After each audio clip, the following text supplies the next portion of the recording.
Hey guys, welcome back.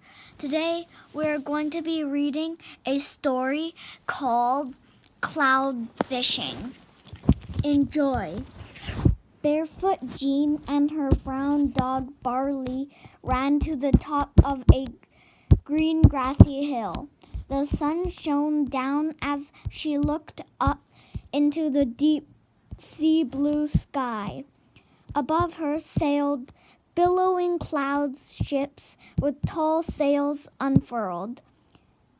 Nimbus whales breached, blocking the sun, while wisps of cirrus clouds rippled like seaweed. Jean watched as a lazy school of cloudfish drifted by, carried along the sky's gentle currents. Jean scratched her nose, squinted her eyes, and said to herself, "I want to catch a fish." Barley barked excitedly as they ran down the hill, through the woods, and back to the house for supplies. Jean found her sturdy green and gold kite in the closet. "If you're gonna catch a cloudfish," Jean instructed Barley, "you've got to have a good bait." From a sewing basket, she selected colorful bits of yarn and ribbon and tied them to the kite's long tail for the bait. She found a kite string and tied it to the kite with an extra strong knot.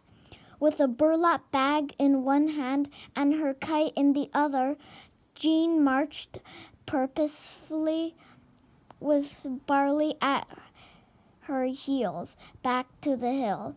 Standing at the top, Jean casted her hook in the sky. The wind lifted it higher and higher until most of the line had been let out. Ducking and pulling in the wind, the gold kite flashed in the sun, while the baited tail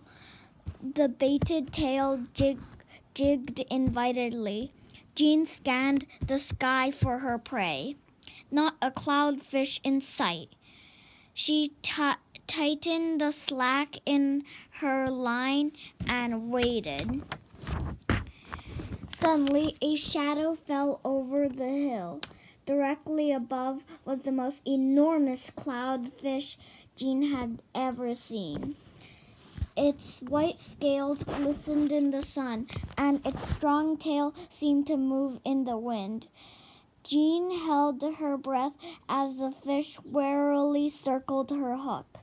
Interested, it came forward for a sniff, then a nibble. Then the fish turned and gobbled the whole kite, tail and all. Jean felt the yank on the kite and braced herself. She dug her heels into the ground, gritted her teeth, and began to reel in her catch. The cloudfish fought fiercely, zigzagging and pulling with all its might, but it was no match for Jean. Slowly and steadily, she wrestled the fish from the sky. When the fish was near enough, Jean popped her kite out of its mouth and stuffed the fish into the burlap sack. She tossed the squirming sack all over her shoulder, scratched Barley behind the ears, and proudly set off down the hill. At home, Jean carried the fish upstairs to her room. She closed the door, set the sack down, and opened it carefully. After a moment, the cloudfish slowly poked its head out.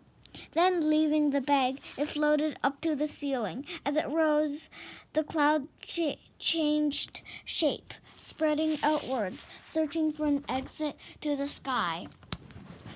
Realizing it was trapped, The cloud darkened. It rumbled, loosing a great clap of thunder. A bolt of lightning flashed and a burned hole in the carpet. Then the cloud began to rain on Jean's bed.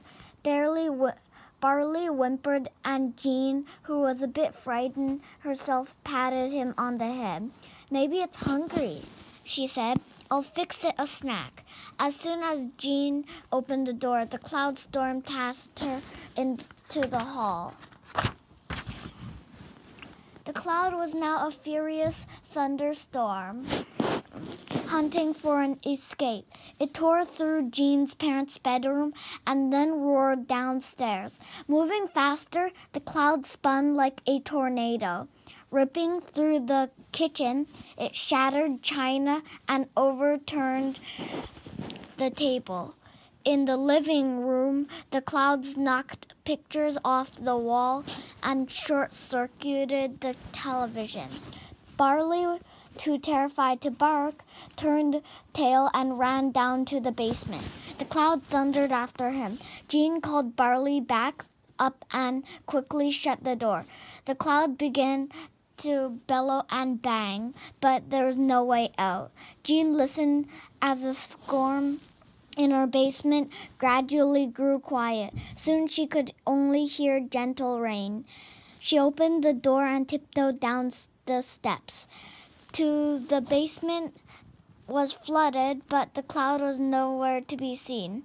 Jean and Barley stepped around the puddle, searching until they found it behind the furnace.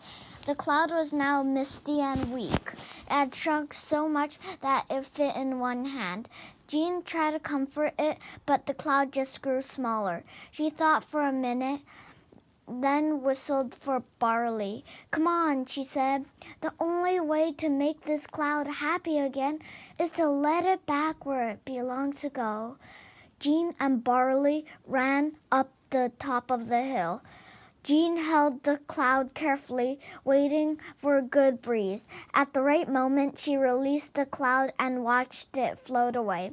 The cloud was still at first, but began to stir as the wind carried it higher. Little by little, it grew in size and strength until it was as beautiful as before. Far below, barefoot Jean and her brown dog Barley stood at the top of the green grassy hill and watched the cloudfish, with a flick of its powerful tail, swam back into the deep sea blue sky.